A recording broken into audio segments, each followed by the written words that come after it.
Nomor 1, keinginan memilih untuk menyendiri. Orang-orang cerdas membutuhkan waktu untuk menyendiri agar bisa mengisi ulang kembali energi mereka. Dengan menyendiri, bukan berarti mereka membenci orang lain, melainkan mereka hanya membutuhkan ruang untuk berefleksi, bertukar pikiran, dan mempelajari pengalaman masa lalu untuk merencanakan masa depan mereka. Mereka mengerti dan sadar bahwa semakin banyak waktu yang mereka habiskan untuk bersosialisasi, semakin sedikit waktu yang mereka miliki untuk diri sendiri dan ambisi mereka. Tentu saja mereka memiliki teman dan keluarga yang mereka cintai, tetapi mereka juga membutuhkan waktu menyendiri. Nomor 2, memiliki pikiran terbuka. Banyak sekali orang-orang yang bangga dan merasa selalu benar dengan apa yang mereka percayai, dan itu secara tidak langsung menunjukkan bahwa mereka memiliki sudut pandang yang kaku. Orang yang benar-benar cerdas cenderung lebih objektif karena mereka melihat setiap situasi dari sudut pandang yang berbeda dan berusaha keras untuk memahaminya sebelum membuat penilaian. Selain itu, orang yang benar-benar cerdas tidak takut untuk menjelajahi konsep dan ide yang baru. Nomor 3, tipe yang pendiam. Ada banyak kesalahpahaman terhadap orang yang pendiam dan mereka seringkali diasosiasikan sebagai pribadi yang antisosial, canggung atau aneh. Namun, ini tidak sepenuhnya benar. Di dalam keramaian, mungkin mereka bukanlah seseorang yang dapat menghidupkan suasana, namun itu karena mereka meluangkan waktu untuk menilai situasi dan mencari seseorang yang layak untuk memulai percakapan. Dan jika mereka sudah terlibat dalam percakapan kelompok, orang yang cerdas lebih suka untuk memikirkan perkataan mereka sebelum mengatakannya dengan lantang. Mereka juga sadar bahwa keheningan itu lebih baik daripada terlibat dalam obrolan kecil yang tidak berguna. Nomor 4, kemampuan beradaptasi yang tinggi. Hidup tidak akan selalu mudah dan segala sesuatunya tidak selalu berjalan sesuai dengan keinginan kita. Mengetahui hal itu, beberapa orang mengeluh dan bahkan ada yang emosi dan membuat ulah karena mereka sangat sulit beradaptasi. Orang cerdas, di sisi lain, lebih mampu untuk membalikkan situasi dari tantangan yang sulit. Kemampuan beradaptasi sebenarnya merupakan komponen utama yang menunjukkan kecerdasan seseorang. Kemampuan tersebut mengacu pada kemampuan untuk beradaptasi dengan situasi atau keadaan yang baru.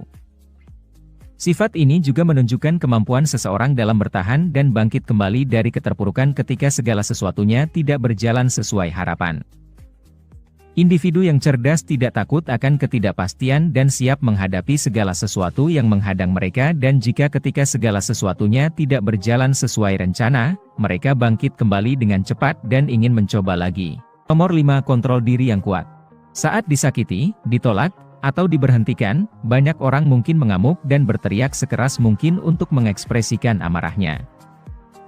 Orang yang benar-benar cerdas memiliki pendekatan yang berbeda. Mereka tidak membiarkan emosi menguasai diri dan maka dari itu, mereka dapat terhindarkan dari keputusan yang terburu-buru dan tidak rasional. Mereka adalah tipe yang berpikir rasional dan mereka menimbang pro dan kontra dari setiap situasi. Kamu tidak akan pernah melihat mereka mengamuk dan merusak barang-barang yang ada di sekitar mereka. Nomor 6, mampu untuk mengakui kesalahan. Mereka yang memiliki ego tinggi tidak akan pernah mengakui kesalahan karena mereka merasa itu merendahkan diri mereka. Sebaliknya, orang yang cerdas tidak mengikat harga diri dengan ego mereka, sehingga mereka lebih mudah untuk mengakui kesalahan dan terus bergerak maju.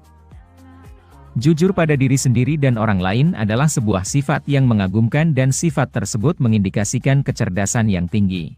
Nomor 7, bakat alami dalam melucu atau berjenaka. Penelitian telah menunjukkan bahwa humor dan tingkat kecerdasan ternyata berkorelasi. Faktanya, komedian-komedian yang terkenal memiliki nilai tes IQ yang lebih tinggi dibandingkan dengan orang-orang pada umumnya. Melucu tidak hanya melibatkan pemrosesan informasi, namun juga harus mencari waktu dan sudut yang tepat untuk melontarkan sebuah humor. Ini menunjukkan kecerdasan verbal yang tinggi. Memiliki kemampuan yang unik ini memungkinkan seseorang untuk mengubah bahkan keadaan yang tidak penting sekalipun menjadi sesuatu yang bisa membuat kamu tertawa terbahak-bahak. Nomor 8, kreativitas yang tinggi. Ide-ide inovatif dan solusi yang kreatif pada dasarnya adalah makanan sehari-hari bagi seseorang dengan kecerdasan yang tinggi. Kreativitas sebenarnya adalah salah satu bentuk kecerdasan tertinggi karena itu membutuhkan pemikiran di luar dari pola pikir umum atau yang biasa disebut dengan berpikir di luar kotak. Karena orang cerdas dapat melihat sesuatu dari sudut pandang yang berbeda, mereka unggul dalam pemecahan masalah atau pencarian solusi. Mereka juga hebat dalam mengubah impian menjadi kenyataan, yang mana membutuhkan pengetahuan yang luar biasa dan keterampilan observasi yang baik, di samping pikiran yang ingin tahu dan kreatif.